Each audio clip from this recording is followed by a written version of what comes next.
Okay. Thank you, Guru Maharaj.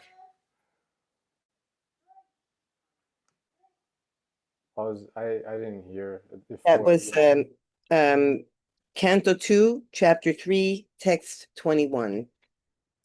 Text 21. Okay. Om Namo Bhagavate Vasudevaya. Om Namo Bhagavate Vasudevaya. Om Namo Bhagavate Vasudevaya.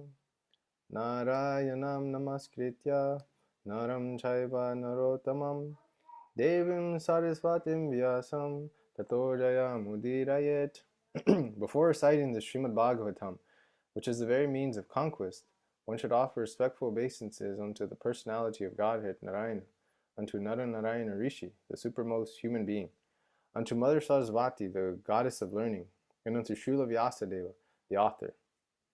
Nashta Prayeshwabhadreshu Nityam Bhagavata Sevaya Bhagavate Uttama Shloke Bhaktir Bhavati Naishtiki. By regular attendance in classes on the Bhagavatam, and by rendering of service to the pure devotee, all that is troublesome to the heart is almost completely destroyed, and loving service unto the personality of Godhead, who is praised with transcendental songs, is established as an irrevocable fact. Umagyanatimirandasya Gyananjana Shalakaya Chakshurun Militam Yena Tasmai Shri Gurave Namaha. Namo Vishnu Padaya Krishna Prishtaya Bhutale Srimate Bhaktivedanta Swami Nityanamine Namaste Saraswati Deve Gauravani Pracharine Nirvishesha Shunyavadi Paschatya Deshatarine. Jai Shri Krishna Chaitanya Prabhu Nityananda Shri Advaita Gadadhara Srivasari Gaura Bhaktivinoda. Hare Krishna Krishna Krishna Hare Hare, Hare Rama Rama Rama Hare Hare. Okay, so today we pick up on the second canto, chapter 3, text 23. Is that what you said? Text 21. Oh, 21. Okay, thank you. Okay, so again, Srimad Bhagavatam, Canto 2, Chapter 3, entitled Pure Devotional Service, The Change in Heart. Text 21.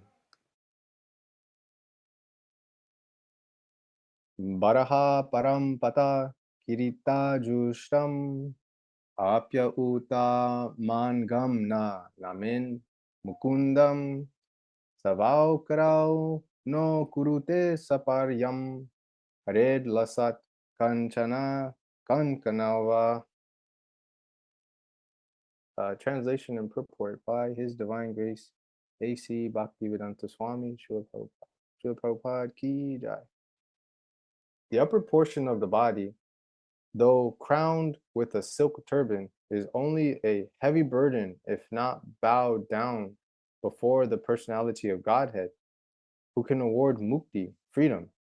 And the hands, though decorated with glittering bangles, are like those of a dead man, if not engaged in the service of the personality of Godhead. Hari. Purport. As stated herein before, there are three kinds of devotees of the Lord. The first class devotee does not at all see anyone who is not in the service of the Lord. But the second class devotee makes distinctions between devotees and non-devotees. The second class devotees are therefore meant for preaching work, and as referred to in the above verse, they must loudly preach the glories of the Lord. The second class devotee accepts disciples from the section of third class devotees or non-devotees. Sometimes the first class devotee also comes down to the category of the second class devotee for preaching work. But the common man who is expected to become at least a third class devotee is advised herein to visit the temple of the Lord and bow down before the deity. Even though he may be a very rich man, or even a king with a silk turban or crown, the Lord is the Lord of everyone, including the great kings and emperors.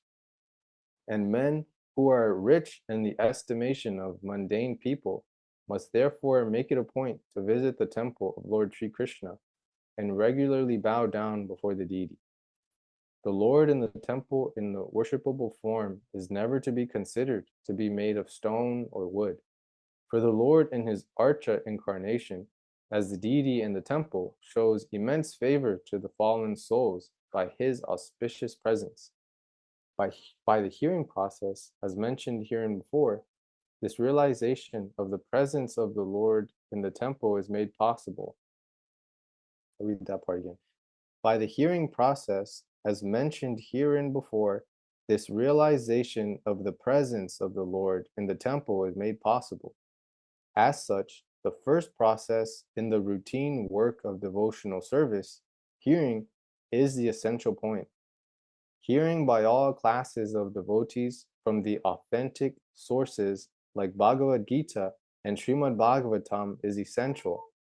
The common man who is puffed up with his material position and does not bow down before the deity of the Lord in the temple, or who defies temple worship without any knowledge of the science, must know that his so-called turban or crown will only succeed in further drowning him in the water of the ocean of material existence.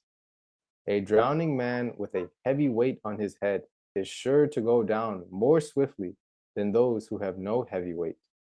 A foolish, puffed up man defies the science of God and says that God has no meaning for him. But when he is in the grip of God's law and is caught by some disease like cerebral thrombosis, that godless man sinks into the ocean of nescience by the weight of his material acquisition.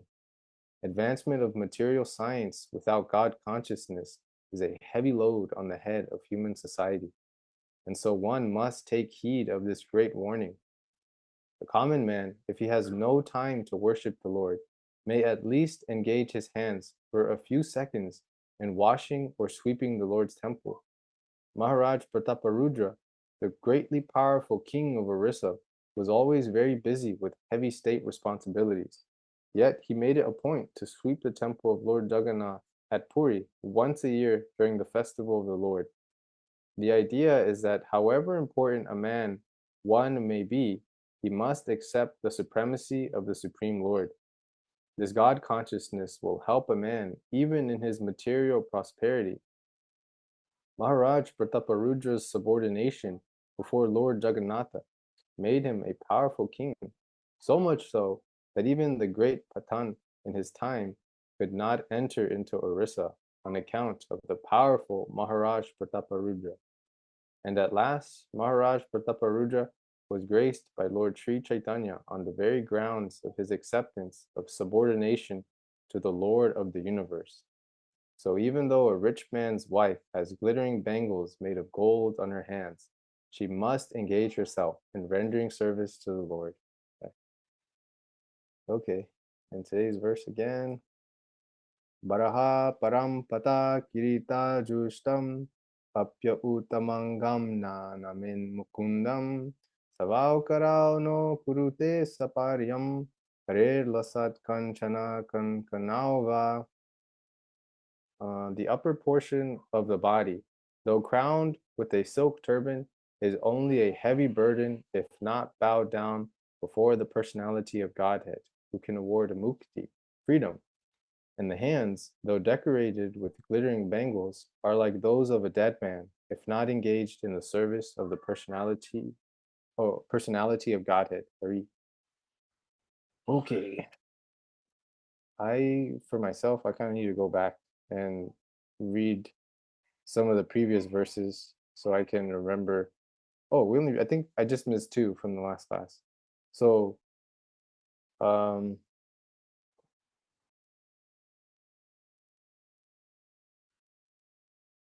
all right. All right, so it looks like from text 13, Shaunaka is asking, and so it's Shaunaka talking to Sutta Goswami. And Shaunaka Rishi is saying that the son of Vyasadeva, Srila Shukadeva Goswami, was a highly learned sage and was able to describe things in a poetic manner. What did Maharaj Parikshit again inquire from him after hearing all that he had said? And then this is, oh wow. So it seems that everything that we're reading here Uh, yeah, wow. Okay, everything that we're reading here, this is Shaunaka Rishi speaking. This is Shaunaka Rishi speaking to Sutta Goswami. So the verse that we're reading here, this is still Shaunaka Rishi speaking. And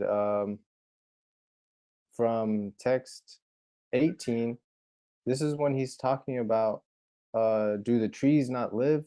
Do the bellows of the blacksmith not breathe? All around us, do the beasts not eat and discharge semen?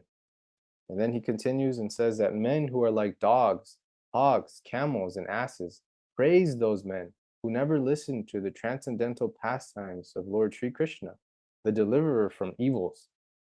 One who has not listened to the messages about the prowess and marvelous acts of the personality of Godhead, and has not sung or chanted loudly the worthy songs about the Lord, is to be considered to possess ear holes like the holes of snakes, and a tongue like the tongue of the frog. Okay, so Shaunaka Rishi is continuing um, with today's verse. He's continuing with his um, elaboration of materialistic people who are not engaged in any kind of service or in any kind of way to, yeah, serve or glorify the Lord. He's explaining what happens to us when we're in that kind of a consciousness, when we're in that kind of a material consciousness.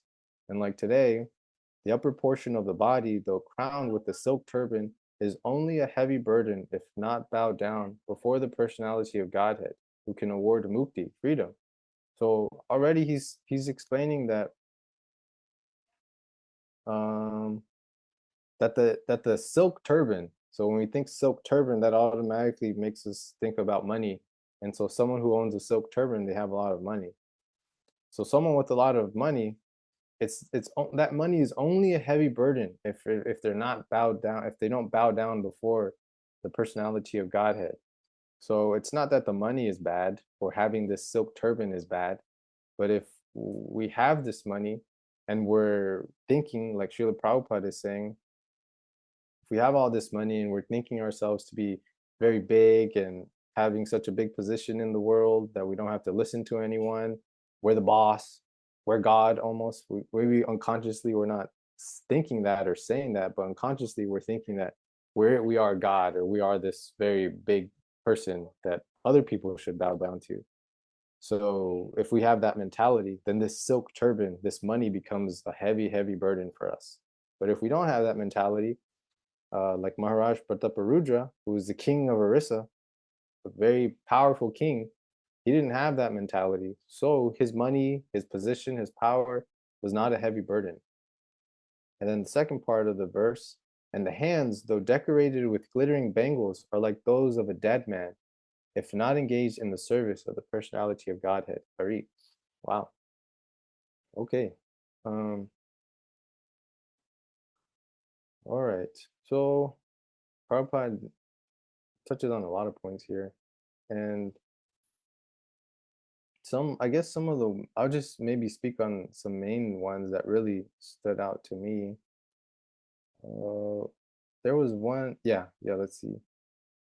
Oh, so this was one of the first ones that really stood out to me when he said that by the hearing process, as mentioned here and before, this realization of the presence of the Lord in the temple is made possible.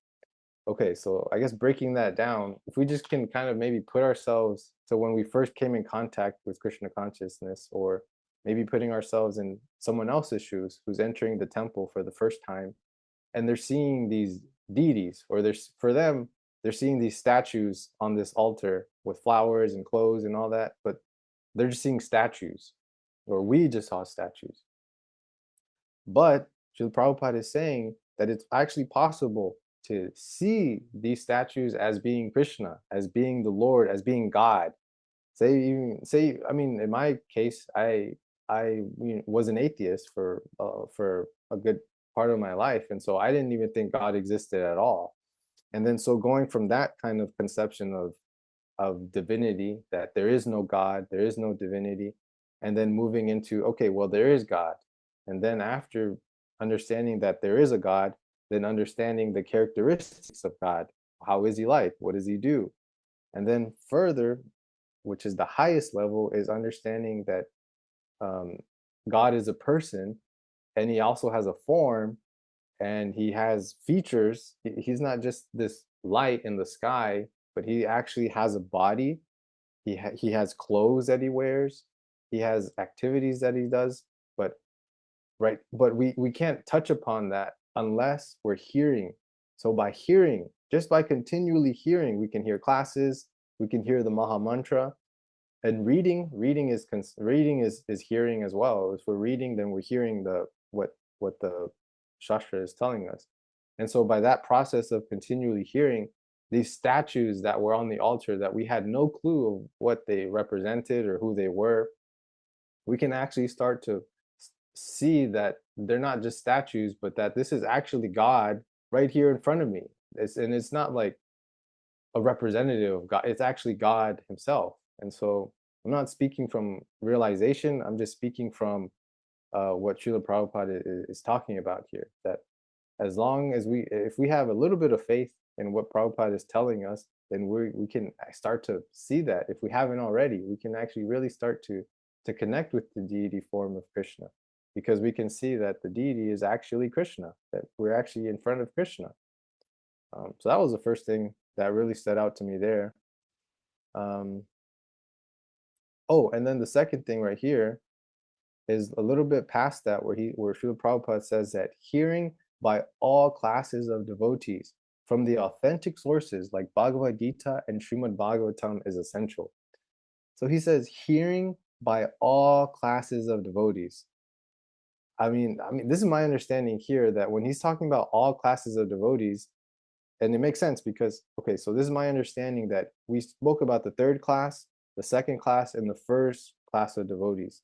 Srila Prabhupada broke it down by classes. And then in this statement right here, he's saying by hearing by all classes of devotees. We might have this misconception that when it comes to classes, or when it comes to hearing, that we should only hear from the first class, only from the pure devotees.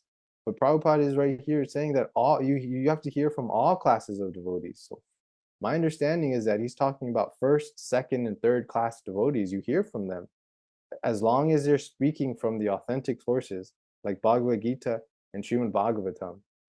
If they're speaking from those sources, they're not making stuff up, or they're not adding in their own thing, but just repeating they're just repeating the same message, the same knowledge as they heard it. Then hearing from the third class and hearing from the first class, we're still receiving the same knowledge. The difference is in realization, though. When it's like, someone who's a third class devotee can say something. They can say Krishna is the supreme personality of Godhead, and that's true. But when we hear from a first class devotee, a pure devotee, and they tell us the same thing, Hare Krishna, Shashi, nice to see you. Hare Uh, Krishna, Govinda and Prabhu. This is number. yeah, please accept my humble obeisances. I'll go to Srila Prabhupada. So the third class devotee can tell us Krishna is the supreme personality of Godhead, and it's nice, it's true. But when the first class devotee tells us that, the pure devotee is saying Krishna is the supreme personality of Godhead, when they tell us that with realization, then that's when the message can sink in deeper to us, and we can really feel that, oh, okay, Krishna is the supreme personality of Godhead. It's the same message, and we can still hear it. We can hear that same message from a third class devotee or the first class devotee. But the difference is in realization. Um, okay, and I'm coming to a close for my thoughts here, seeing if there was anything else that really stood out to me.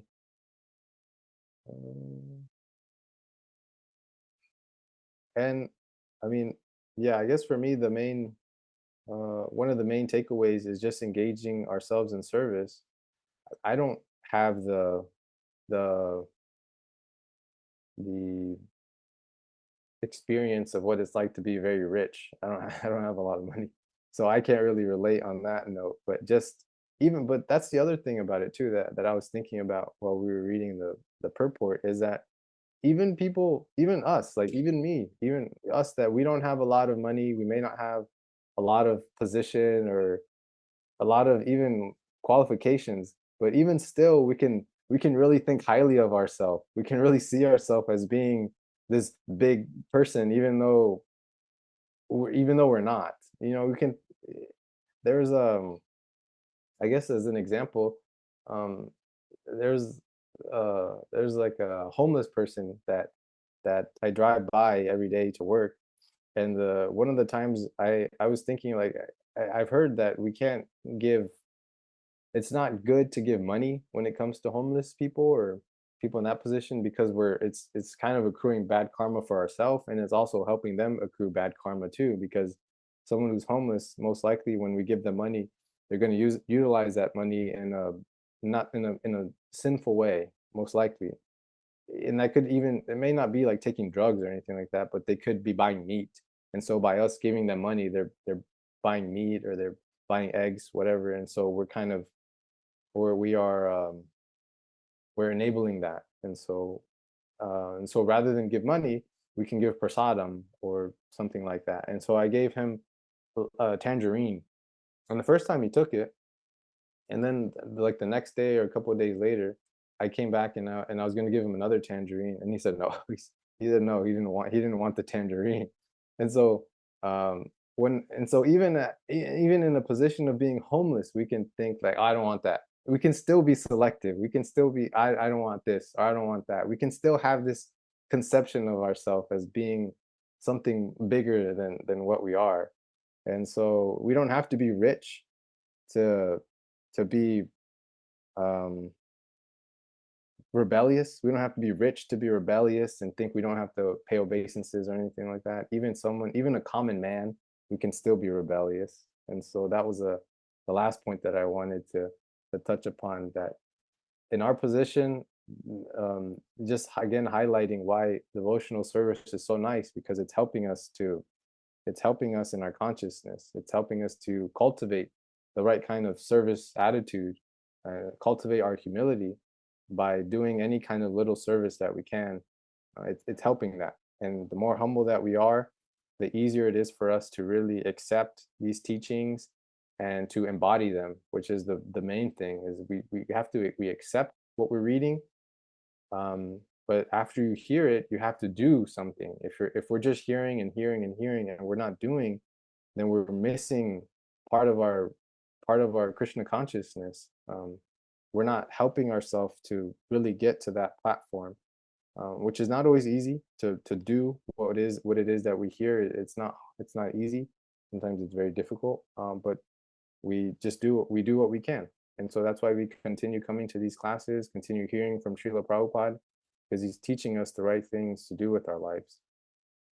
So yeah, with that, I'll go ahead and finish. If anyone else has any more points that they want to add to the discussion.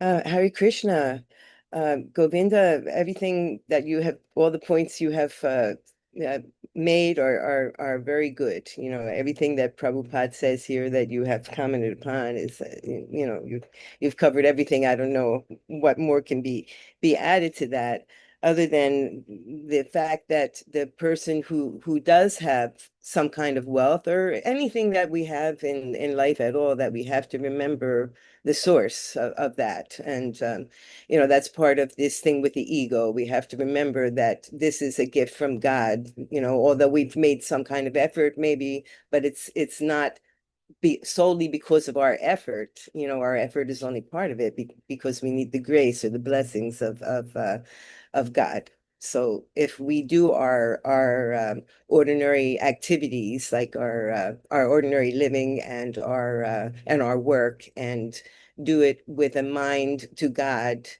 this is a very good step in the right direction. Now, here we go a step further in this particular text and says, well, you have to be, actually serving the deities. Otherwise, you're, how does he say, you're like a dead man if you're not actually engaged in the service of the personality of Godhead. So and here we go in, Prabhupada goes into details about the service of deities in the temple, like the discussion we've been having about seeing about God being the deity, or in the deity, that God is has a personality and a form, and that we worship him through the deity. But we also have to remember that there are other ways of doing devotional service. And for instance, we all have a guru maybe that we can do personal service to, and not everybody has the means or the ability to be in the presence of the deities so often. So, devotional service can also be done in other ways. And that's something, that I'd like to add to what has been so well said by Prabhupada and by Govinda Prabhu. Thank you.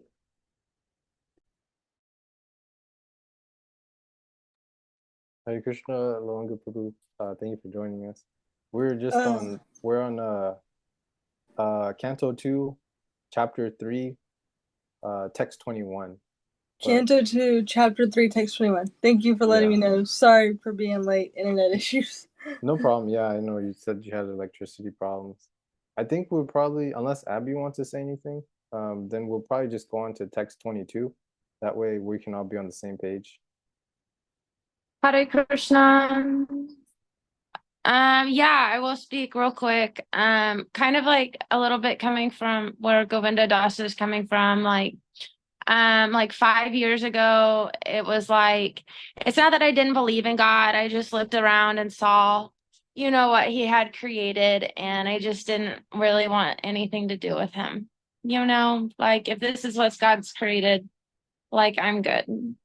And now, like with the deities in the temple, like at the Bhakti Yoga Center, we're only able to take darshan for 15 minutes a week, and when people don't go up to darshan on time, like I get really stressed out for them. Like I'm like, come on, let's go. Like he's really there. Like, please come take an audience with the Lord, please.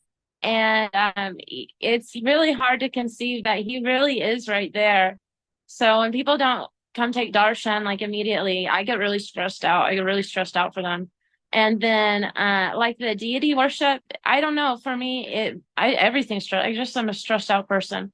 But the deity worship, it kind of stresses me out. Like I guess it's just good to just be consistent. Like obviously I can't serve my deities at home the way, the temple serves the deities, but I mean, Krishna is just really demanding. He wants a lot, and it's like now, you have to put Krishna to bed at night. You have to give baby Gopal a bath every night. Like it's just a lot, and then when I don't do it, I don't progress. And so it's like you have to do it. You have to serve the deities and you have to do something consistent. He really is right there. I don't have like air conditioning, like consistent air conditioning where I'm at right now. So I had to like move the deities I have to a cooler spot. And it's like, it's hard being so far apart from them. But yeah, it's just for me, the deity worship just really stresses me out because it's like they just want so much.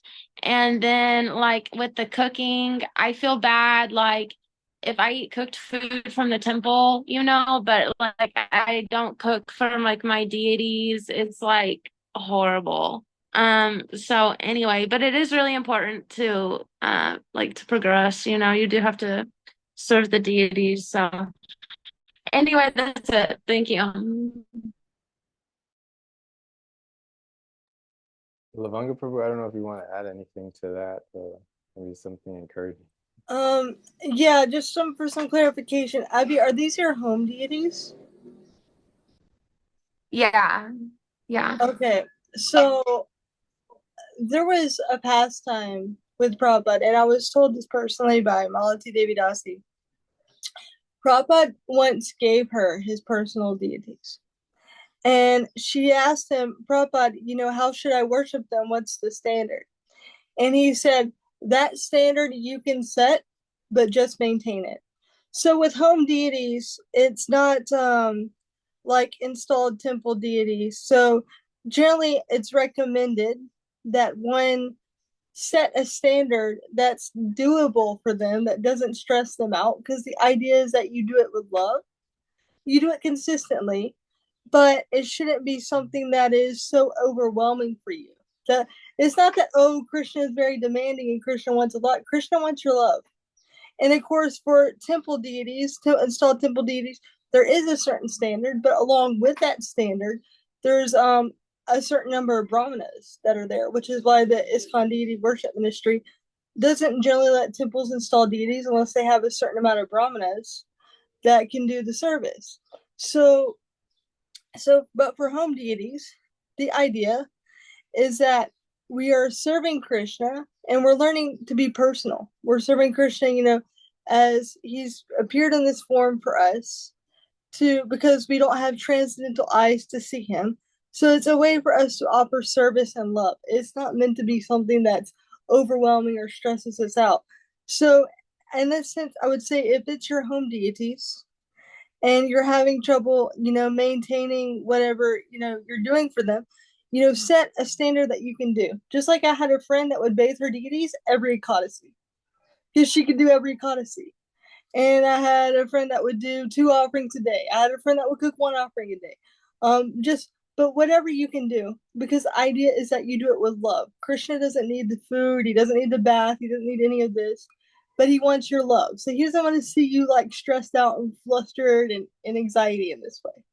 So yeah, for your home deities, just set what you can do, but be consistent with it. Just be honest with yourself. Temple is another story, but like I said, there's certain rules and a certain level that a temple has to get at before they're allowed to install the deity anyway. So. Yeah, that was really nice and encouraging. So thank you. Of course, yeah. Yeah, and I think um, uh, at least where I'm at right now is just seeing the need for adjustments. It's I think part of our Krishna consciousness is and constantly, almost constant, or maybe not constantly is like the right word, but just it's like continually gauging where we are and continually gauging like what we can do, what kind of service we can do. And so that pertains to our deities too. I mean, like Lavanga Prabhu was saying, or at least we really try to bathe our Gaur Nitai every Kadashi. But yeah, we can't do every day. And then yeah, so even in the Leela Amrita, there's that story with Prabhupada. He had those deities when he was a child, and when he entered university, he got so busy that he wasn't worshiping them, so he put them in a box, and then they appeared to him in a dream and said, "Why aren't you worshiping us anymore?" So then he took them out and he made some time for their worship.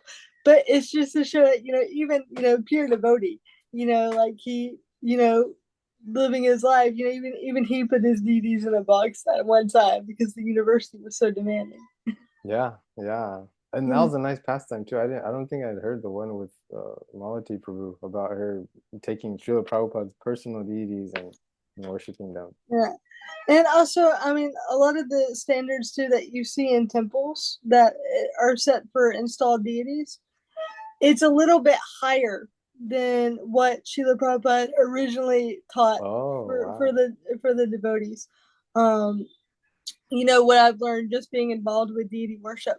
So the temple standards, they're really meant for like if you have like 6 or 8 brahmanas around, but for the home that's not very practical. So usually, I mean, grihastas just set a standard that they can follow, or people just set a standard that they can follow. But the point is that we're serving Krishna with love, consistently with love.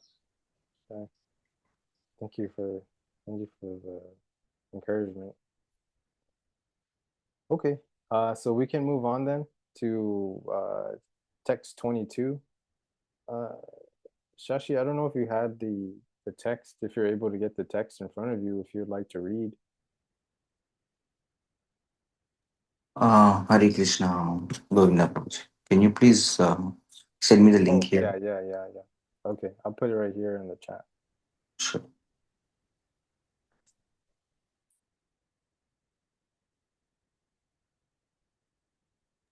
You got. Oh, then Bhakti Navi listed too. Yeah, I sent it to you. Sorry.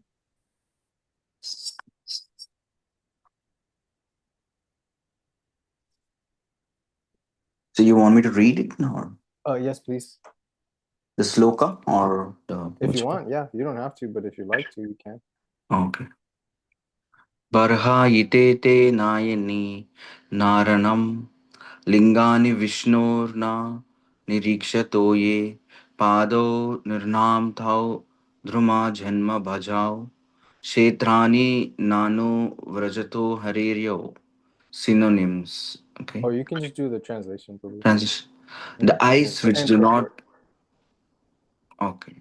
The eyes which do not look at the symbolic representations of the personality of Godhead Vishnu, his forms, name, quality, etc., are like those printed on the plumes of the peacock, and the legs which do not move to the holy places, where the Lord is remembered, are considered to be like three trunks. Purport. Especially for the household devotees, the part of deity worship is strongly recommended. As far as possible, every householder, by the direction of the spiritual master, must install a deity of Vishnu forms like Radha Krishna, Lakshmi Narayana, or Sita Rama, especially, or any other form of Lord like Nrsimha, Varaha, Gauranitai, Matsya, Kurma, Shalagrama, Shila, and many other forms of Vishnu like Trivikrama, Keshava, Achyuta, Vasudeva, Narayana, and Damodara, as recommended in the Vaishnava Tantras or Puranas, and one's family should worship strictly following the directions and regulations of Archana Vidhi. Any member of the family who is about 12 years of age should be initiated by a bona fide spiritual master, and all the members of the household should be engaged in a daily service of the Lord, beginning from morning 4 a.m. till night 10 p.m.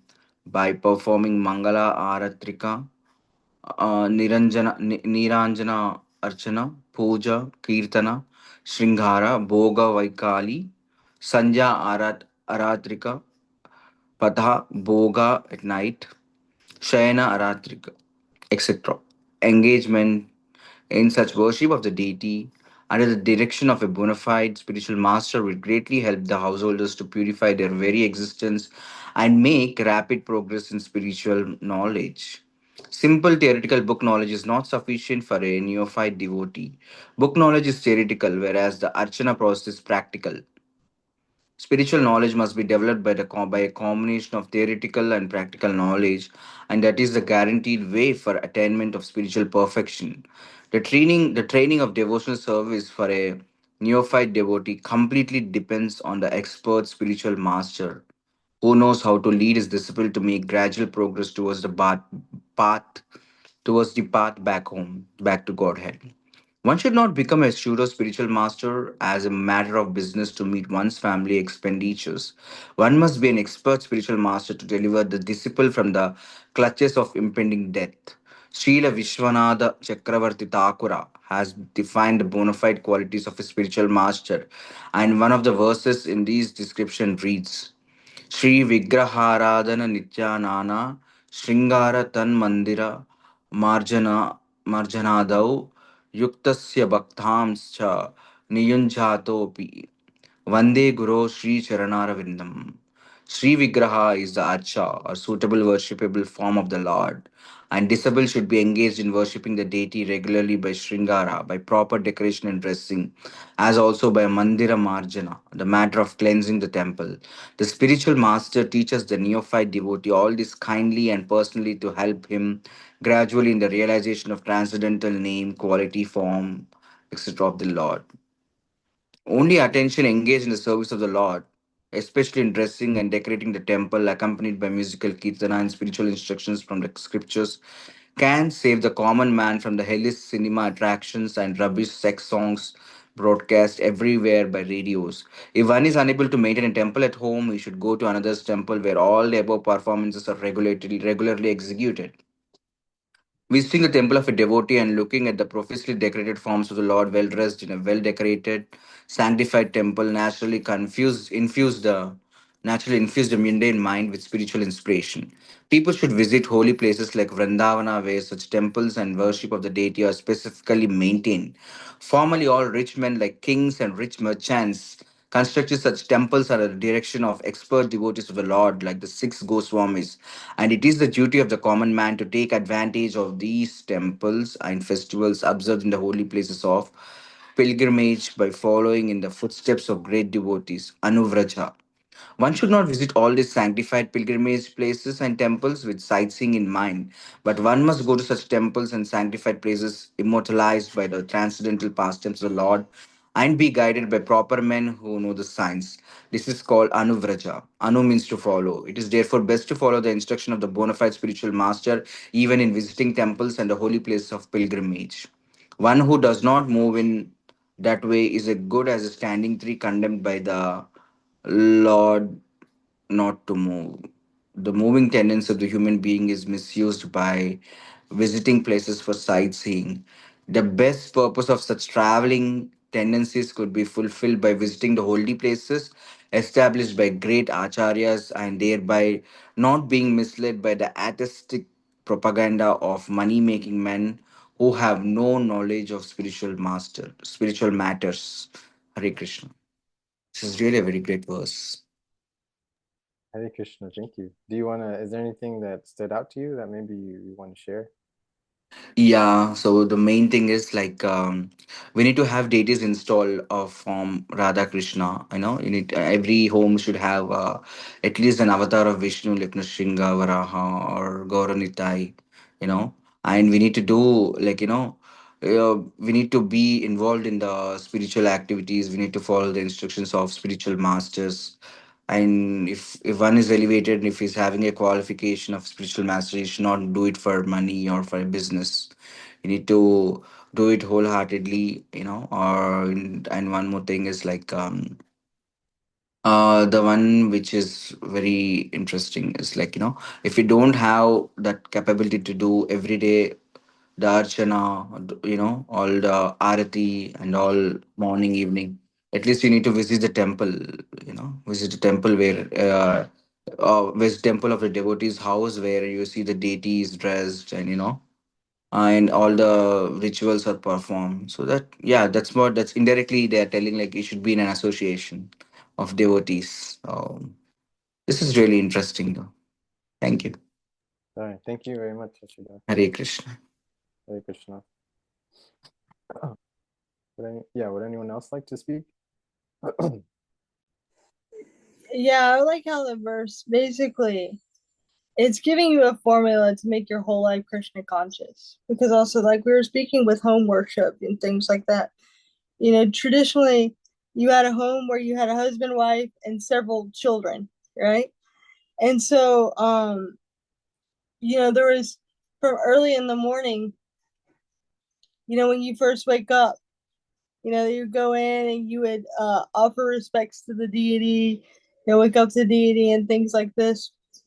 And there was usually always somebody in the home, so you could do these things like throughout the day, and then that way you would keep your life Krishna conscious, because it would revolve around the deity in many sense. So this standard is very nice. Of course, it's an ideal standard. Now we live in a situation where you have a lot of times the husband and the wife both working outside instead of just one person working outside and things like this. But I really appreciate this purport in a sense of like giving this formula to basically make one's whole life revolve around Krishna, instead of thinking just, oh, what do I need? What do I want to eat today? Thinking, what does Krishna want to eat today? And I've been in the homes of a few like grihastas. I think I was in Seattle. And I remember waking up in the early morning, and the husband and wife got up, and what they would do is the first thing they would do is they would wake up their deities and then offer them like some sweets. And then, then they would chant in front of them, they would offer some like Mongol artsy, and then they would chant some japa, and then they would go off to work. Or the husband would go off to work. And when the wife, she was at home, then during the day, she would do like the noon arti for the deities and offer, and it was very sweet to see that because I could see how the whole life revolved around Krishna, revolved around their deities, and then they were also like engaging the children and what the children could do and stuff like that. So it was just really sweet to see that. I was like, oh, this is how one can stay Krishna conscious throughout their day. But yeah, deity worship, it has to be there in some form.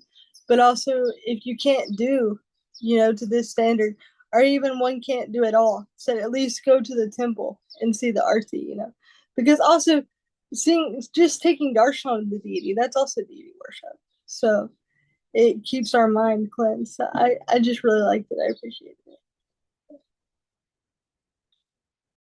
All right, thank you. Would anyone else like to add anything?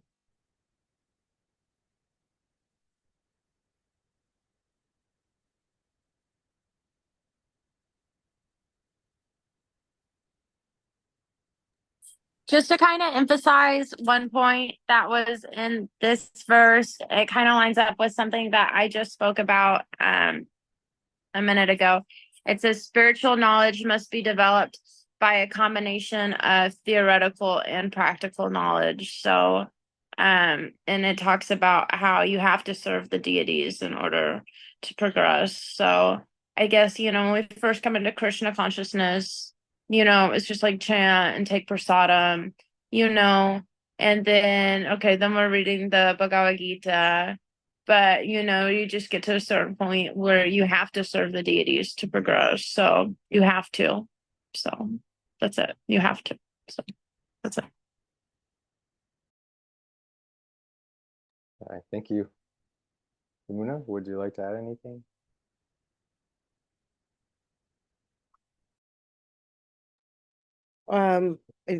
What you said is all I don't know that I have anything more to add to that. I don't think I have anything more to add.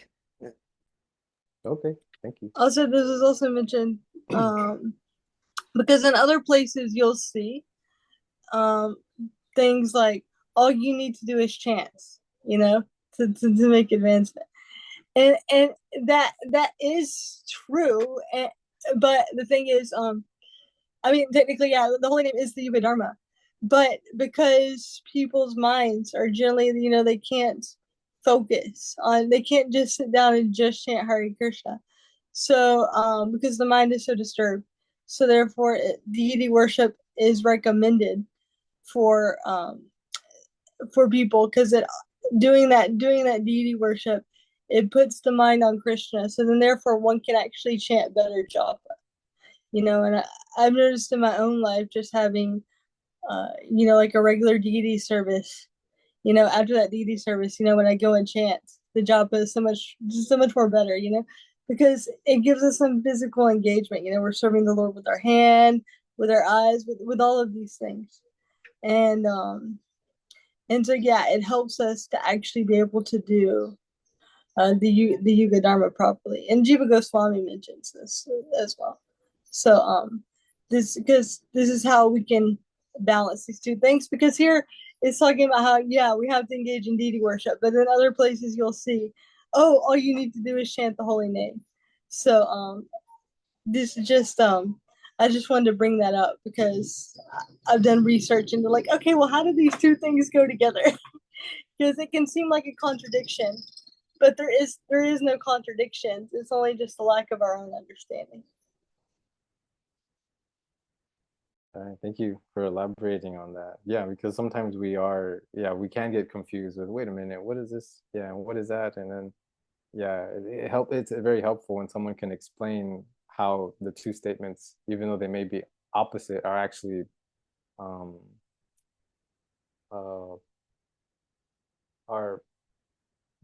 they're connected. I think there's a better word, but I couldn't think of it. Complementary, maybe? Yeah, there you go. Yeah, they're actually complementary. Yeah. Okay. Well, thank you all very much for sharing your points. I guess I can just share what stood out to me too. One thing is just Srila Prabhupada really emphasizing the need for the guru, the bona fide spiritual master, and how the spiritual master will help to give direction to the neophyte devotee in their worship of the deity. So for us, not being afraid to ask. I know my own Guru Maharaj says that the guru, you come up, you may not be qualified, but the guru will decide if you're qualified or not. Our job is just to ask. If we find a devotee who's in that, and actually the other thing too is that the devotee within ISKCON, they don't have to be on the list already. But if there's someone that you feel very strongly connected to, they can get on that ISKCON initiating list. That maybe they're not on there now, but because you feel so inspired by them, you can put that forward to them and ask for initiation, and then the GBC will go ahead and I don't know what the process is, but basically that can be your Diksha Guru, even if they're not on the list now. So, but anyways, but the whole point was that our job as the disciples or aspiring disciples is to ask for initiation. Then the guru is the one who decides whether we're qualified or whether we need to wait a little bit. They give us the instruction, but we just have to ask. If there's someone that we feel very inspired by to take shelter of, then we just put forward the question.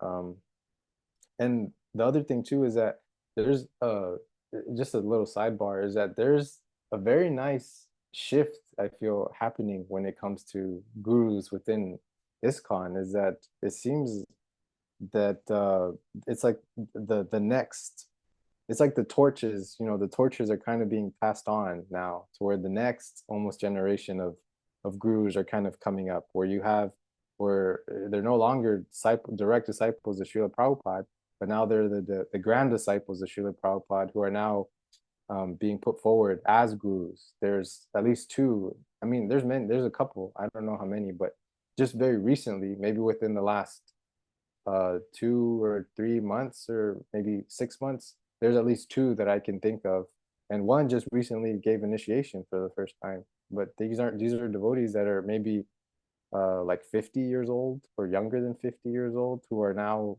the GBC have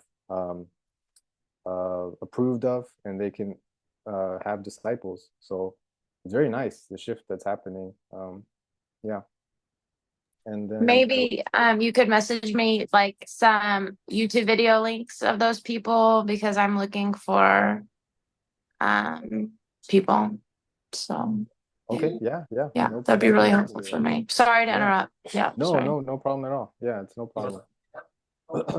And then the last thing, there was one more point. Oh, and then the last thing was where Srila Prabhupada was talking about how typically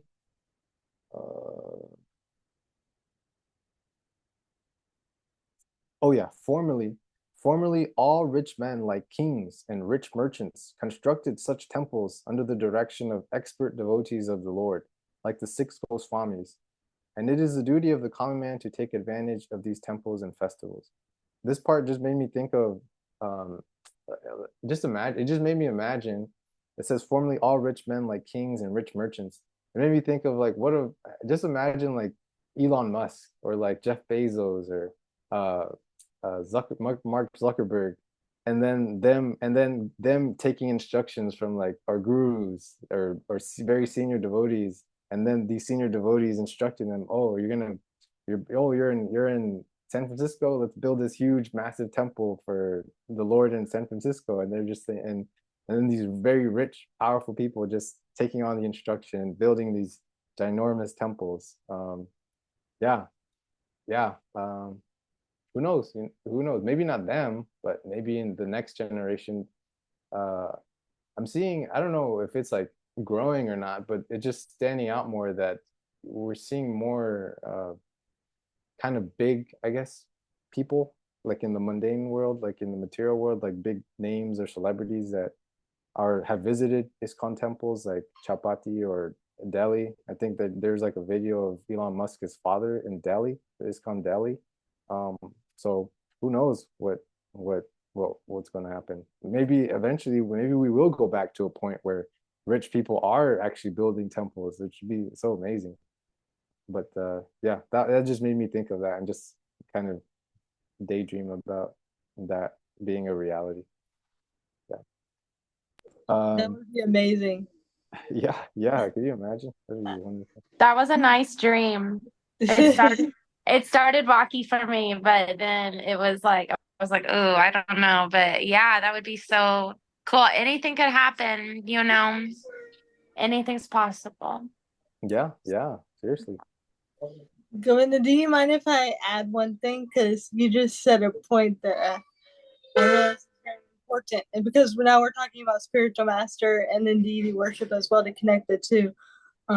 Also, one thing that's really important with these two things is that before one begins deity worship, like at home, generally the etiquette is to ask one's guru if they can worship some deities. And sometimes the guru might have certain a certain standard that they want followed for their disciple to worship deities at home.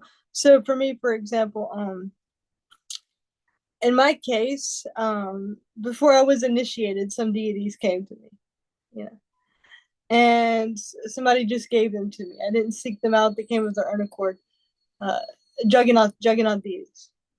So in that case, I had a very close Shiksha guru, Grihasta couple. So I asked them, "What should I do?" And they said, "Well, you can't." They came to you, so on their own accord. So take care of them, and then they said just set something that you can maintain and take care of them in this way. So but yeah, I just want to throw that out there that generally one asks their guru. Most of the time, one's initiated, they can ask their diksha guru. But yeah, that important point of etiquette should also be I felt was important to bring up as well, that we're not just whimsically going out and buying a deity and then just worshiping it on our own, but there's some guidance there. No, yeah, thank you. That is an important point. I know, like in our neophyteness, we went out and bought deities before taking initiation. And so I guess maybe as part of that etiquette is we have the deities now, but we can still like seek guidance, seek direction on how to worship them, even though yeah. And then also another point about what you said about the next generation of gurus coming up. Yeah. Devotee I know, Advaitacharya Prabhu, he gave initiation at Sadhu Sangha, and he was like, I took a course with him. So he's at Krishna House now. So it's really nice to see the next generation coming up and taking this service, because many of the Prabhupada disciples are in like their 70s and 80s now. So it's encouraging, and it's also inspiring to see the next generation taking these duties up and seeing our parampara continuing. Yeah, it really is. It's really inspiring. And then the extension of that too is seeing sannyas too. Seeing, like, I just saw recently, maybe like a month ago, that there's a young devotee who took sannyas. He's like maybe 35 or 40, I don't know. He looks very young, and he's already given sannyas. So yeah, just kind of firing us up, because we're like the next. I guess we could say we're like the third or second. I don't know, but yeah. So yeah, we're the third generation. This is Prabhupada disciples, and then us. So yeah. So seeing these younger devotees taking such responsibilities, it's very inspiring. Like, at least for me personally. So absolutely. Okay. I can make the I have, I guess, maybe two, and maybe like one announcement. I don't know if Mata Yamuna, if you had anything additional, or if you want to make the announcement. No? Oh, okay. So our Guru Maharaj, His Grace Mananath Das Manachari, is giving English classes every other week. So we're now following that schedule, where we have our Srimad Bhagavatam class one week, and then the following week he gives a class with question and answers.